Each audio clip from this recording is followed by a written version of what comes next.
사랑이 많으신 주님, 이 시간 가운데 저희들을 안전히 발걸음 지켜주셔서 예배의 자리 또 기도의 자리로 인도해 주심에 감사드립니다. 이 시간 몸과 마음을 새롭게 해주시고 주님의 크신 그 은혜 깨달아서 그 은혜에 감격하며 살아가는 삶 되게 하여 주옵소서. 오늘 하루도 말씀으로 저희를 교훈하여 주옵시고 주님의 그 바른 진리 가운데 살아가며 그 진리의 터가 우리에게 안전한 주님의 울타리요 주님의 온전한 성전 되게 하여 주옵소서. 또한 오늘 하루를 살아가는 가운데 주님께서 동행하여 주시는 은혜 허락하여 주옵시고 그로 말미암아 주님께 영광되는 삶 되게 하여 주옵소서. 이 시간 주님께서 온전히 영광 받아 주옵시며 이 모든 말씀 우리 주 예수 그리스도의 이름으로 기도드립니다. 아멘. 오늘 함께 보실 말씀은 말라기 4장 말라기 3장 13절부터 4장 6절까지입니다. 말라기 3장 13절부터 4장 6절의 말씀입니다.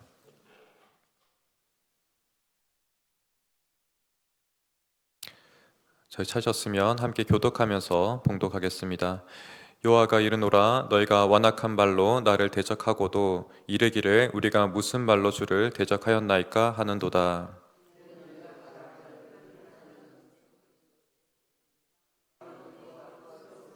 명령을 지키며 슬프게 행하는 것이 무엇이 유익하리요. 지금 우리는 교만한 자가 복되다 하며 악을 행하는 자가 번성하며 하나님을 시험하는 자가 화를 면한다 하노라 함이라. 그때 여호와를 경외하는 자들이 피차에 말하매 여호와께서 그것을 분명히 들으시고 여호와를 경외하는 자와 그 이름을 존중히 여기는 자를 위하여 여호와 앞에 있는 기념책에 기록하셨느니라. 만군의 여호와가 이르노라 나는 내가 정한 날에 그들을 나의 특별한 소유로 삼을 것이요 또 사람이 자기를 섬기는 아들을 아낀 같이 내가 그들을 아끼리니 돌아와서 의인과 악인을 분별하고 하나님을 섬기는 자와 섬기지 않는 자를 분별하리라. 만군의 여호와가 이르노라 보라 용광로 불 같은 날이 이르니니 교만한 자와 악을 행하는 자는 다 지푸라기 같을 것이라. 그 이르는 날에 그들을 살라 그 뿌리와 가지를 남기지 아니할 것이로되 내 이름을 경외하는 너에게는 공의로운 해가 떠올라서 치료하는 광선을 비추리니 너희가 나가서 외양간에서 나온 송아지같이 뛰리라. 또 너희가 악인을 밟을 것이니 그들이 내가 정한 날에 너희 발바닥 밑에 재와 같으리라. 만군의 여호와의 말이니라. 너희는 내가 호렙에서 온 이스라엘을 위하여 내 종 모세에게 명령한 법 곧 율례와 법도를 기억하라. 보라 여호와의 크고 두려운 날이 이르기 전에 내가 선지자 엘리야를 너에게 보내리니 그가 아버지의 마음을 자녀에게로 돌이키게 하고 자녀들의 마음을 그들의 아버지에게로 돌이키게 하리라. 돌이키지 아니하면 두렵건대 내가 와서 저주로 그 땅을 칠까 하노라 하시니라. 아멘. 오늘로써 말라기 전체를 마무리하게 됩니다. 말라기서를 살피면서 말라기 안에는 참 다양한 시대와 또 세대들이 담겨 있음을 보게 됩니다. 하나님을 사랑하지 않고 또 비상적인 신앙에 그치는 이 말라기 시대의 신앙이 곧 신약의 바리새인과 또 서기관들이 있음을 보게 되고요. 또 현 시대에 살아가는 우리의 모습 또한 이 가운데 있음을 보게 됩니다.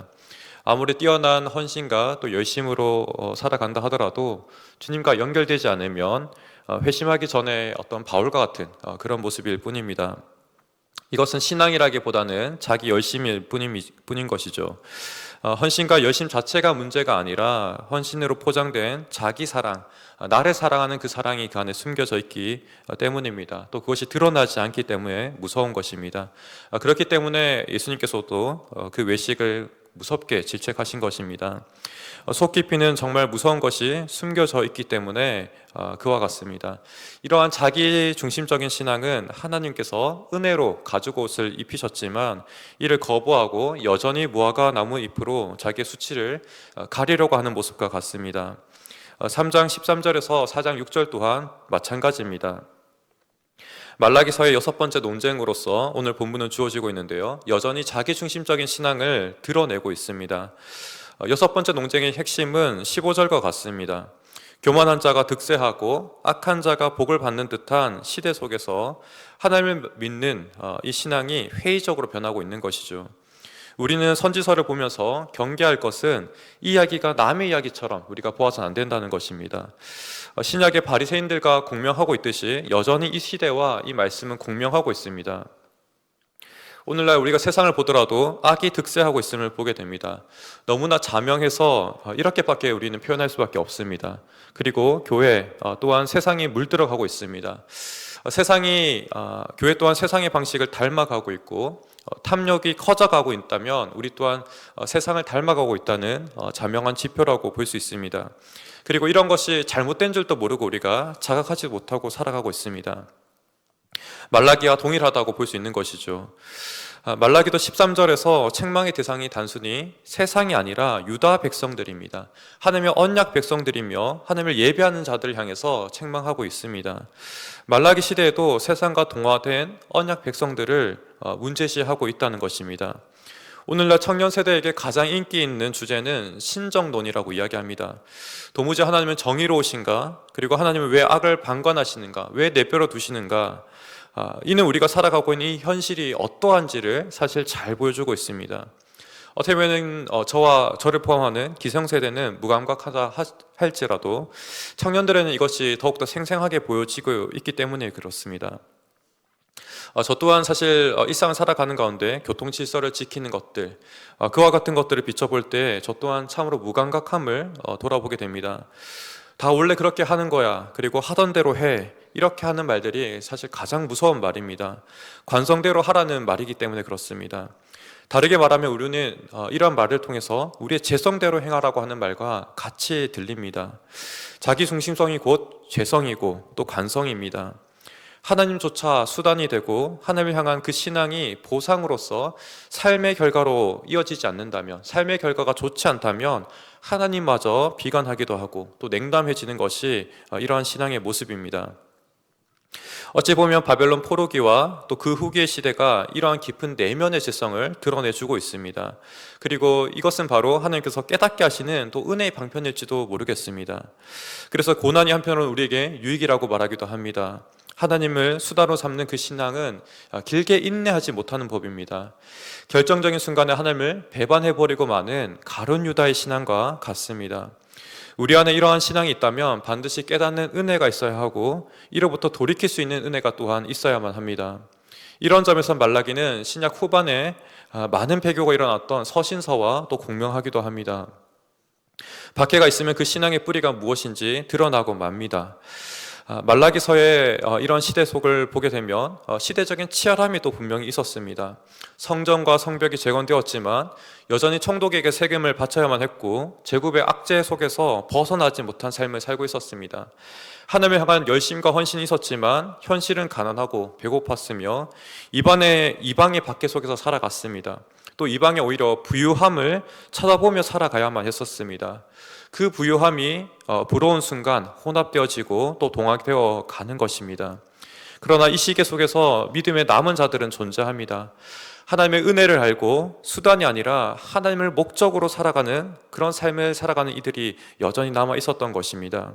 3장 16절에서는 경외하는 자들로 이들을 지칭하고 있습니다.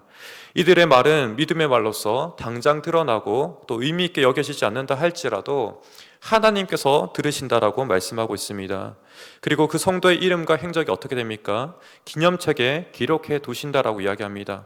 또 특별한 소유로 원어로는 세굴라로 이야기하면서 하나님의 보물로서 언약의 축복을 누리게 하신다라고 이야기합니다. 기업의 상속인이 되게 하신다는 것이죠. 아들로서 대해 주십니다. 우리는 이미 믿음으로써 예수 그리스도 안에서 양자의 기업을 누릴 것을 우리가 바라보고 있습니다. 말라기에서 이미 이러한 사실들을 우리에게 증언해주고 이미 바라보게 하고 계신 것이죠. 그러나 이러한 믿음은 검증되어야만 합니다. 동시에 이 믿음이 진짜로 검증되는 날에는 악한 자들에게는 심판함과 같은 날이 됩니다. 인간적인 믿음은 모두 소멸하고 뜨거운 불로서 이 모든 것을 점검하게 됩니다.